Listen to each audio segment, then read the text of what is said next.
Good evening everybody, TokyoJew85 here, back with another Castlevania video.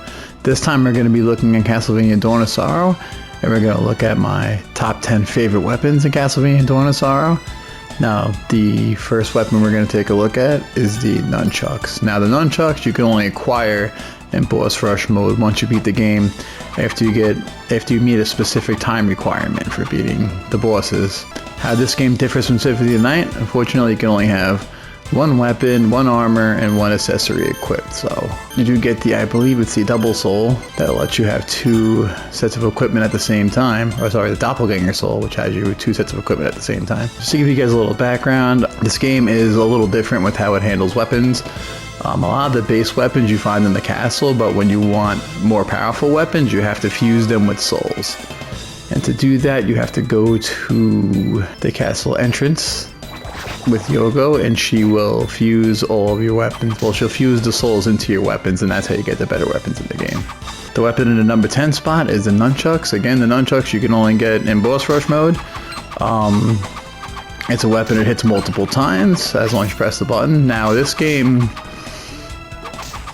in particular has the main attack, which is, if you're playing on a PlayStation, it's square, and then a special attack, which is circle. Now, this one doesn't seem to do anything too much different with the special attack. It just seems like it's a little flash. I don't know if it's necessarily stronger, but it does exist. And again, it's pretty good at just ripping through enemies. It hits multiple times, and you can just go right on through. Nunchucks again. Very fun weapon to use if you get it. Oh, look at that, Max Armor Soul. That's also a pretty basic soul you get in the game. And also too, those are the souls you are going to use to fuse into weapons when you start going down the rabbit hole of weapon fusions. And again, that's a pretty unique thing to this game as well. In the number 9 spot, we have the RPG. Now, that's another weapon you can only get in boss rush mode.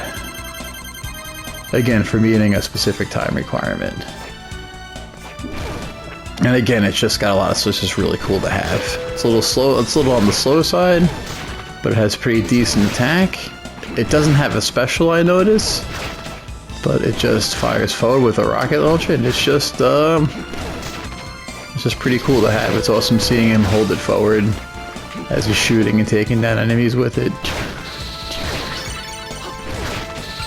Again, a little on the slow side, but the centerpiece of this weapon is just how it looks. And I think that's all it needs. It just looks really, really cool. In the number 8 spot, we have the Kaiser Knuckle. Now, this is the first weapon that you don't get in a boss rush.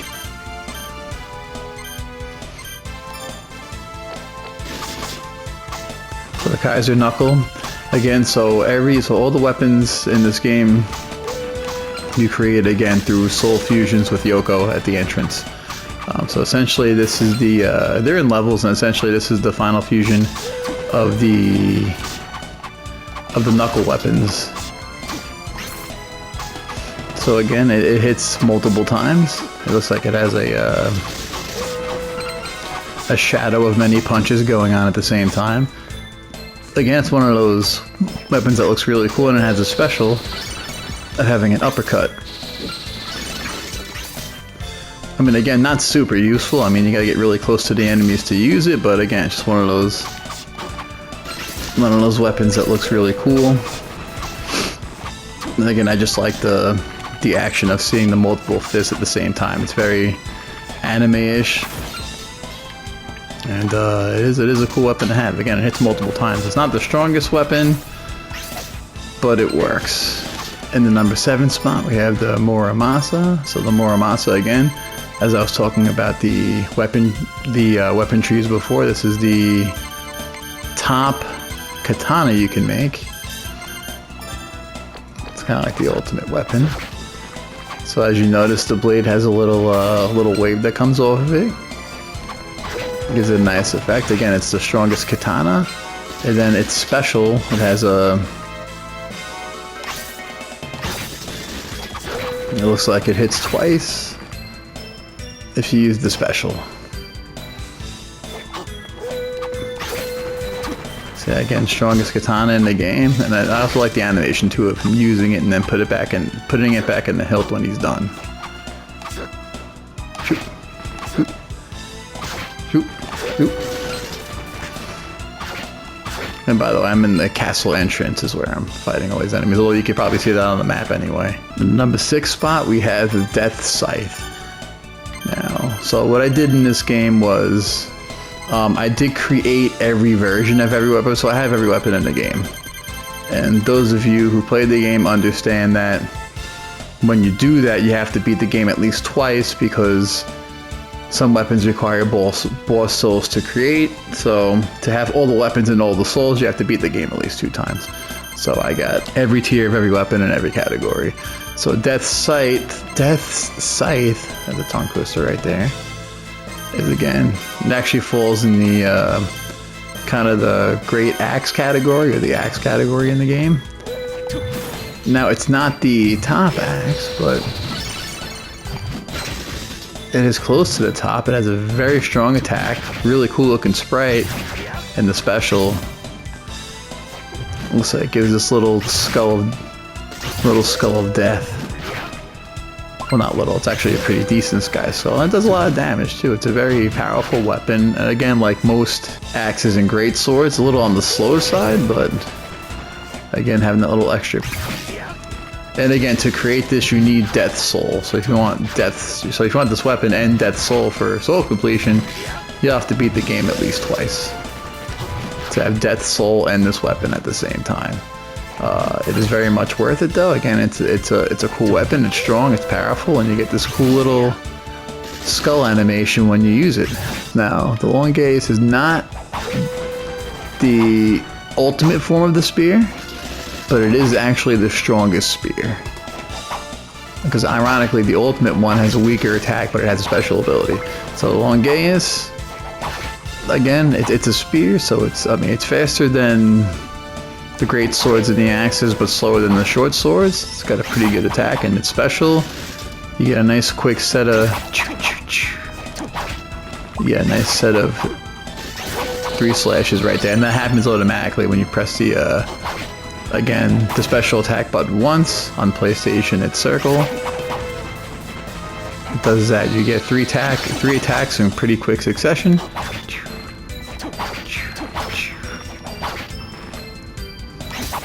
And again, that's pretty much its main feature. And by the way, I should mention that all these attacks do take MP. So just keep that in mind when you use them. I mean, when you're a pretty high level, it's not a huge deal. It recharges quick, but it's just something to consider when you use the weapon special ability. In the number 4 spot, we have the Cattle Bar. Again, these are one of these swords that are also in Symphony of the Night as well. And I should have mentioned before, so was the Marimasa. Now again, so the Calabar is in the regular sword category. It is the strongest regular sword, even though it's not the regular sword's final evolution, but it is the strongest one right before the final one. So essentially it's got a pretty straightforward sword attack, but it's special. It has like kind of a lunging forward attack that it does. So again, you go in.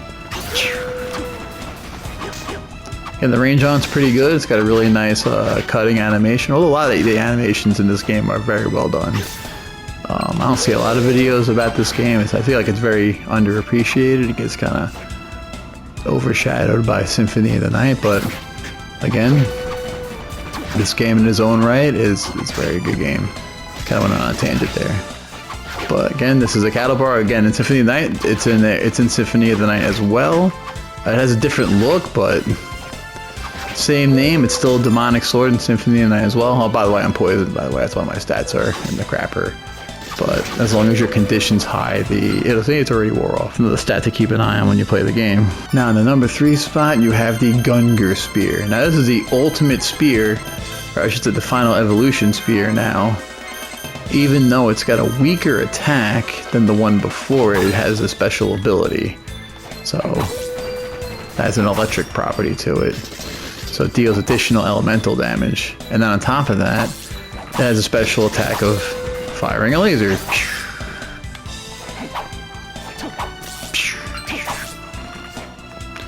So So it's got a cool basic attack where it just, you know, zaps and does electrical damage.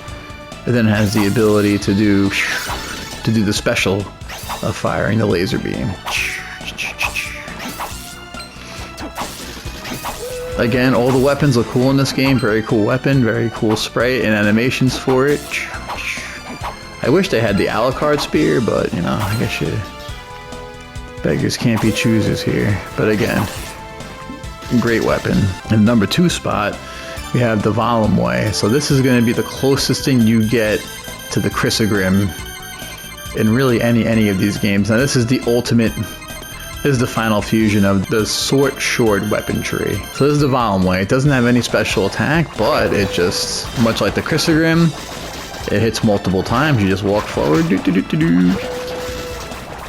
and keep pressing that button and things will crumble in front of you. I don't think it hits as often or as many times as a Chrysogrim does, but still in its own right, it looks very cool.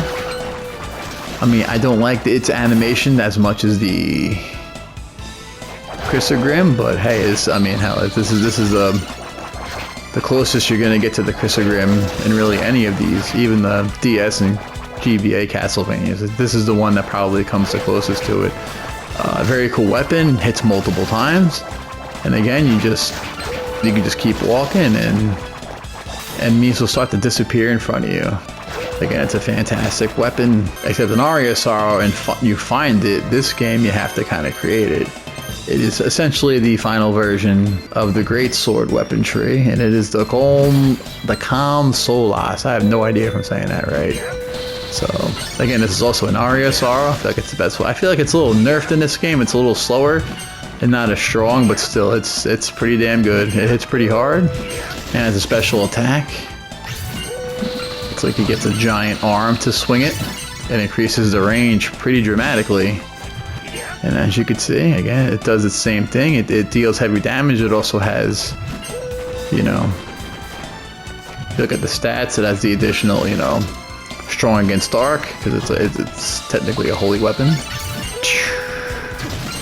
And again, it's usually, and again, even when you play this game, it's just a weapon you always strive for, especially on your first playthrough.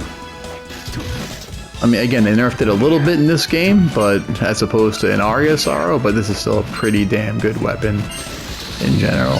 That's about it. So these are 10 of my favorite weapons to use in Castlevania Aria of Sorrow. Again, I didn't mention this before, but I'm playing this on the Castlevania Dominus Collection on PS5. I hope you guys like and subscribe to the video, and I hope you have a good day. Bye-bye.